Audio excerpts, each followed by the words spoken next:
pessoal, tudo bom? Vou compartilhar aqui a tela com vocês para a gente começar. Eu sou a professora Juliana. Isso, agora foi.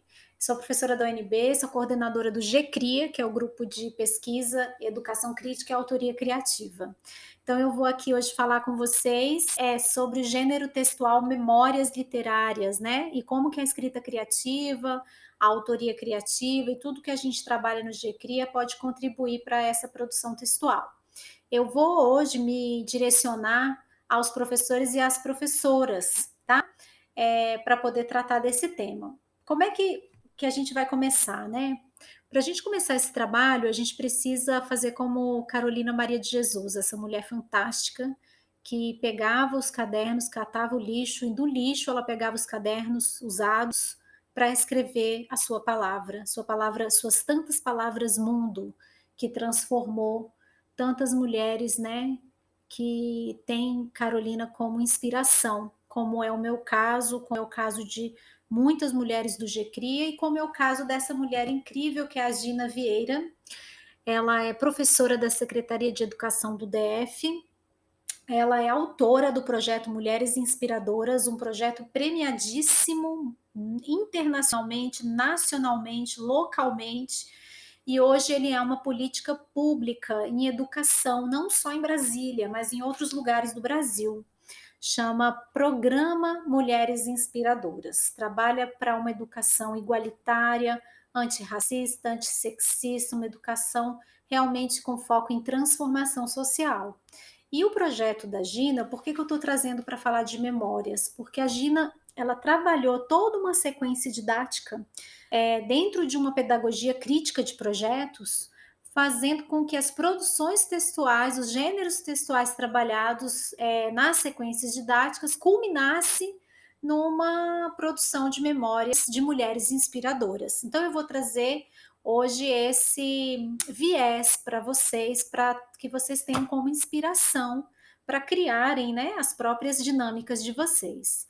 Então, o que a Gina fez? Primeiro, ela focalizou o gênero biografia e poesias insurgentes também, poesias críticas, né, poesias com uma voz feminina, né? Então, histórias de vida de mulheres. Ela trabalhou com o texto O Livro da Malala, o livro da Cristiane Sobral, Não Vou Lavar Mais Pratos, que é um livro de poesia, Quarto de Despejos da Carolina Maria de Jesus, o Diário de Anne Frank, Só por Hoje Vou Deixar o Meu Cabelo em Paz, também, da Cristiane Sobral, o Diário de Bitita, de Carolina Maria de Jesus, e um verso e meio da Meimei Bastos, que é uma poetisa de Brasília. Então, ela trabalhou com essa descolonização da literatura na escola, ao trazer vozes insurgentes, vozes inesperadas, vozes não canônicas, para trabalhar com a língua portuguesa, com literatura e com escrita na escola. E ao fazer isso, ela foi abrindo brechas, ela foi abrindo lacunas novas, lacunas criativas, para que as vozes das pessoas da comunidade escolar também fizessem parte, tivessem legitimidade dentro da escola e dentro dos textos, né? Ou seja, que as mulheres inspiradoras, as mães, as avós, as servidoras, as merendeiras, pudessem também ser homenageadas como mulheres inspiradoras da comunidade. Então, o que ela fez? Ela trabalhou toda uma parte de leitura, né, como eu acabei de falar. Então, ela trouxe esses livros para poder focalizar histórias de vidas de mulheres muito fortes, que transformaram o mundo, que trouxeram superações. Uma ideia também com que ela trabalhou foi a Nise da Silveira, uma médica psiquiatra na década de 40, se não me engano, no Brasil, que teve assim muita resistência para exercer sua medicina alternativa, sua medicina humanitária na psiquiatria. Tem um filme lindo, lindo com a Glória Pires que pode ser passado em sala de aula para trazer essa história de vida. Então a ideia é a gente chegar no gênero memórias literárias depois de passar por uma sequência de leituras e de escritas de produções autorais, de biografias, de histórias de vida, de entrevistas, né? Como vocês vão ver. Então, entrevistar é uma etapa muito importante para você escrever uma memória literária, né, uma memória de alguém. Então, a etapa do projeto foi a realização das entrevistas com 4 mulheres inspiradoras da cidade de Ceilândia, isso dentro do projeto Mulheres Inspiradoras. Eu vou apresentar, assim, a sequência, a grande sequência didática da Gina Vieira, para vocês se inspirarem, como eu falei no início. Então, como é que ela fez com os meninos, né, com os alunos, os meninos e as meninas? Em coletividade, eles escolheram 4 mulheres importantes da Ceilândia para entrevistar. Tem até o nome aí, a Cristiane Sobral, a professora Creuza Pereira, que foi a professora da Gina, a Madalena Torres, que foi quem recebeu Paulo Freire aqui em Brasília, é uma professora incrível, e a Patrícia Melo Pereira. E aí, essas mulheres foram entrevistadas, a Cristiane Sobral visitou a escola, a entrevista foi ao vivo na escola, isso tudo fez parte de uma grande pedagogia de projetos. A gente pode simplificar, porque eu sei que muitas vezes não tem tempo para tudo isso, mas a gente pode pensar em estudar as histórias de vida e fazer entrevista, por exemplo, com uma mulher da escola, não precisa ser mulher, né? Nesse caso, o foco era esse.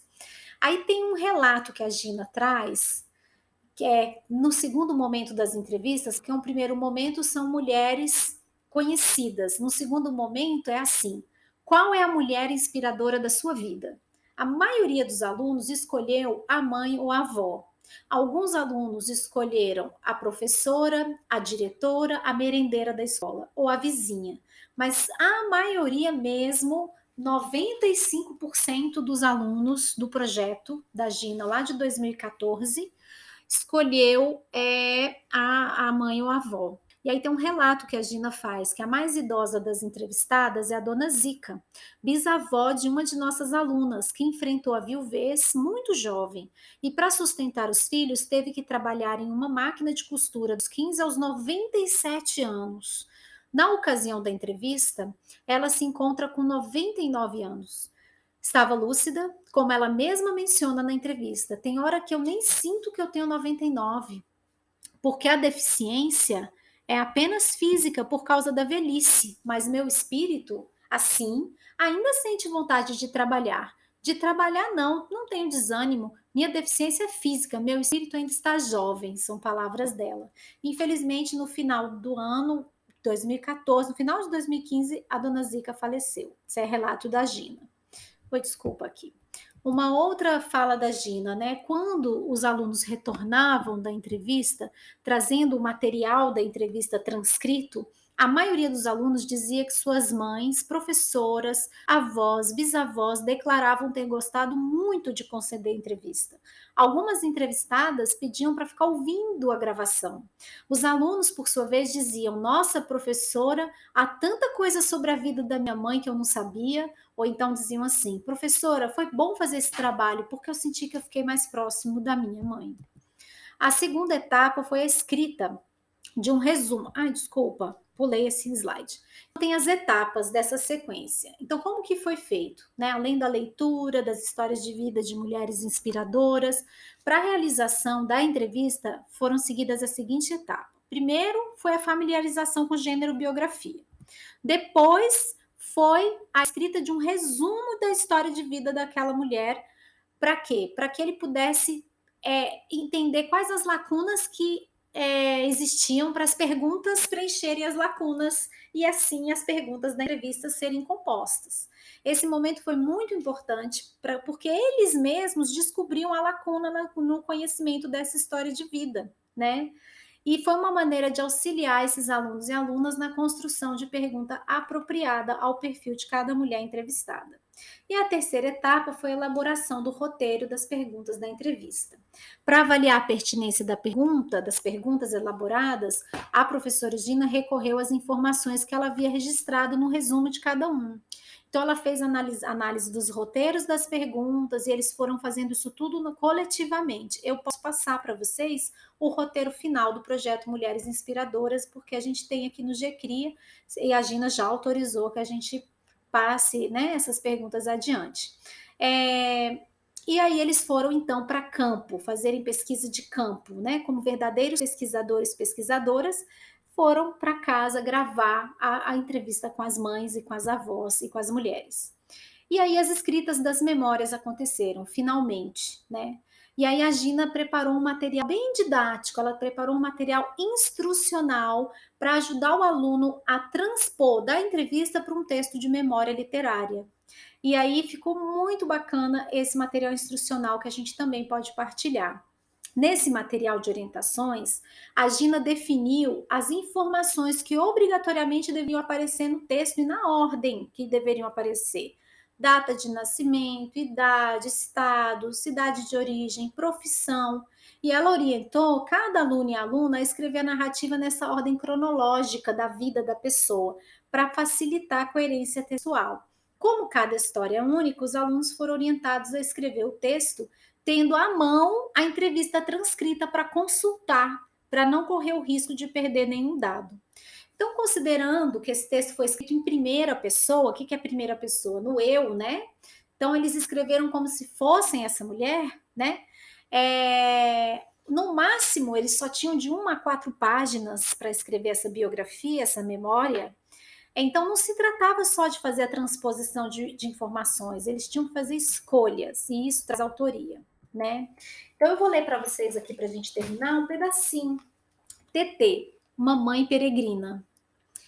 Maria Iete, desculpa, é Iete, Mamãe Peregrina. Maria Iete Alves de Lima nasceu em 1952 no interior do Piauí, na cidade de Luzilândia, onde morou com os pais agricultores e 7 irmãos. Foi num mundo de natureza virgem e agreste de rios que contornavam a paisagem que a família fincou os pés nas raízes e começou a tecer o fio que mudaria o resto de sua trajetória, a educação.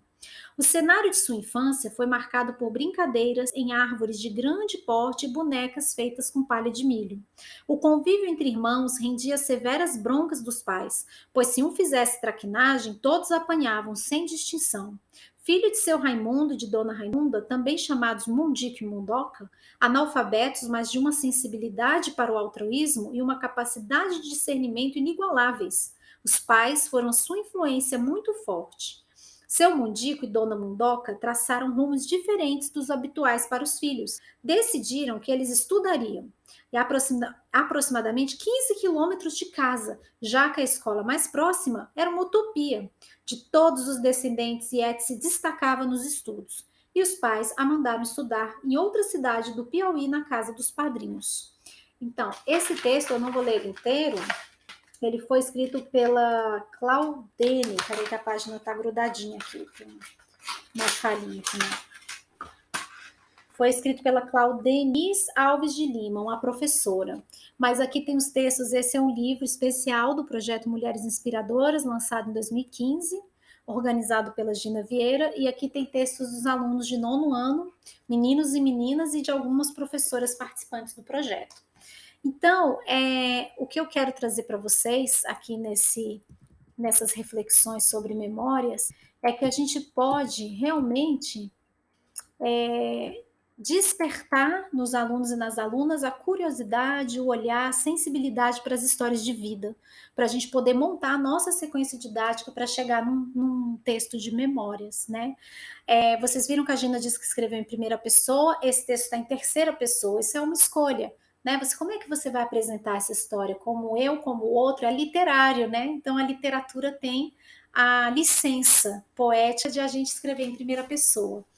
E fica aí a escolha de vocês, o tema, né? A gente está no momento da saúde mental, saúde emocional, esse tema ele está em foco. Como que a gente pode criar uma sequência didática com esse tema para a gente trabalhar as memórias, né? Será que as memórias das pessoas que ficaram viúvas, mulheres viúvas, né?